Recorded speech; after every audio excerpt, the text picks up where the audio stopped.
दोस्तों जय माता दी। आज हम बात करने वाले हैं कृत्तिका नक्षत्र की।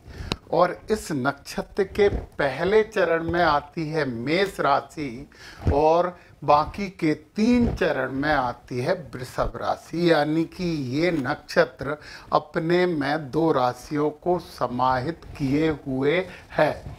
तो हम नक्षत्र की तो पूरे वीडियो में बात करने वाले हैं। पहले जल्दी से राशि की थोड़ी सी बात कर लें। यदि आप मेष राशि के हो, प्रथम चरण में इस नक्षत्र के आपने जन्म लिया है, तो ओम ह्रीम सीम लक्ष्मी नारायणाय नमः, ओम हम हनुमताय रामदूताय नमः का आपको जप करना चाहिए। ये मंत्र आपके लिए बहुत शुभ है। परंतु आपने इस नक्षत्र के आखिर के 3 चरणों में जन्म लिया है, तो आपकी राशि है वृषभ।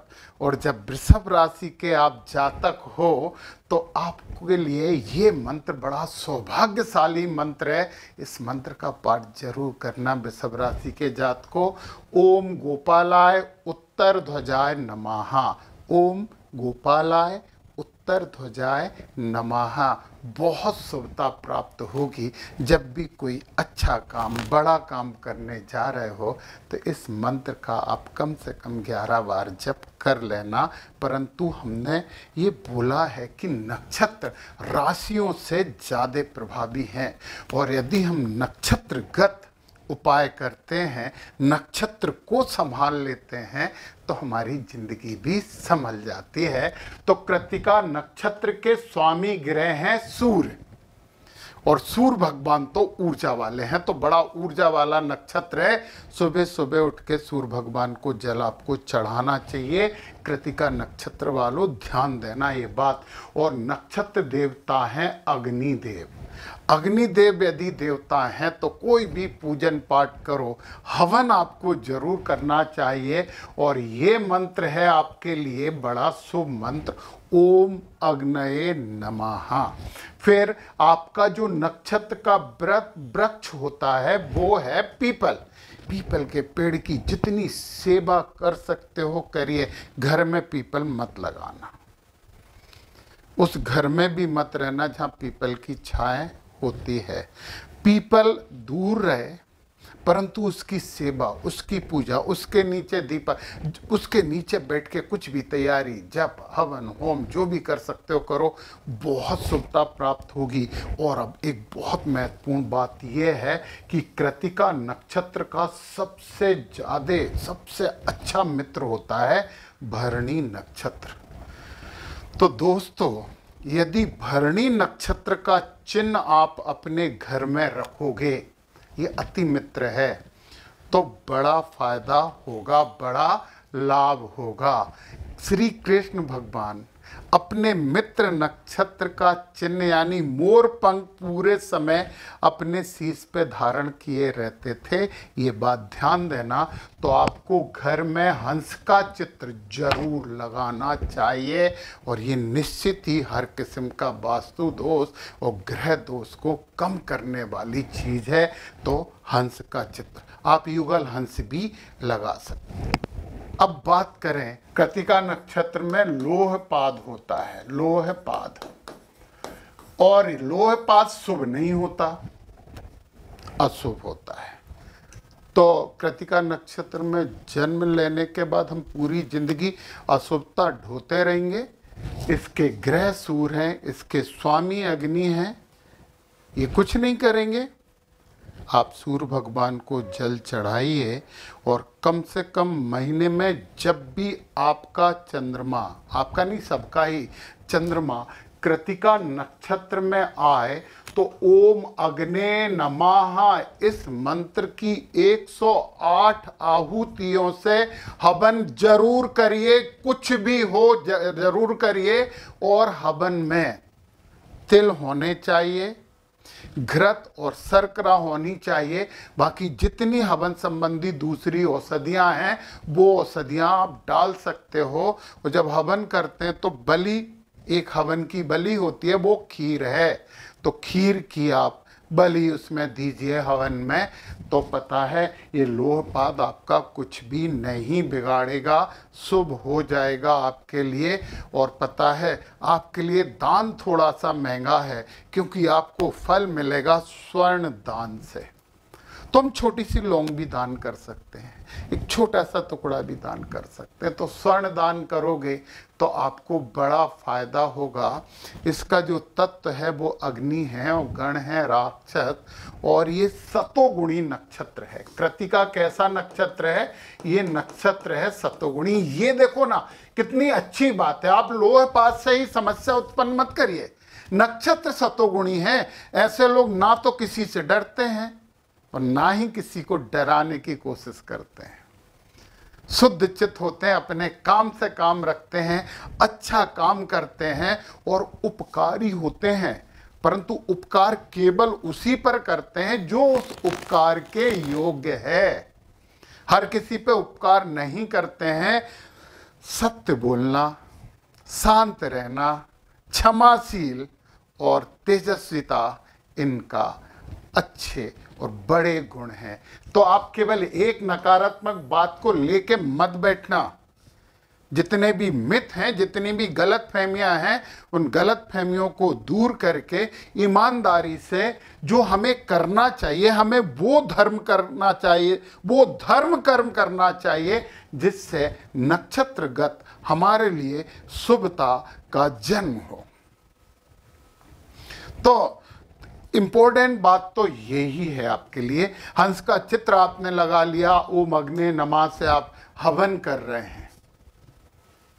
अति मित्र नक्षत्र जो भी है उसकी चीजें अपने पास रखना आपके लिए बहुत फायदेमंद होता है। इसकी जड़ी होती है कपास। कपास को घर में रखिए, पर्स में रखिए, जेब में रखिए, बहुत फायदा होगा। चलिए आपके नक्षत्र के बारे में थोड़ी सी बात बताएं और देखिए, आप महसूस करिए क्या आप ऐसे ही हो। जातक सुंदर होता है, मनमोहक छवि वाला होता है, गुण भी अच्छे होते हैं, व्यक्तित्व भी अच्छा होता है, एक राजा के समान ओजपूर्ण एवं पराक्रमी होता है, खाने का तो बहुत शौकीन होता है। कृतिका नक्षत्र के जातक की बात कर रहे हैं, जातिका की बात कर रहे हैं। और विपरीत लिंग से बहुत ज़्यादा आकर्षित होते हैं। आपको फिल्म वगैरह मनोरंजन के क्षेत्र में बड़ा इंटरेस्ट है, गायन वादन नृत्य वगैरह आप बहुत पसंद करते हो। सोच थोड़ी सी अस्थिर रहती, कभी आप किसी के बारे में एक विचार रखते हो तो कभी कभी आप दूसरे विचार रख लेते हो, परंतु आप नवीन सोच तो अपनाते हो। अच्छा, एक और बात, यदि आप कृतिका नक्षत्र में जन्मे हैं तो पिता की तुलना में माता से आपकी ज़्यादा नज़दीकी होंगी।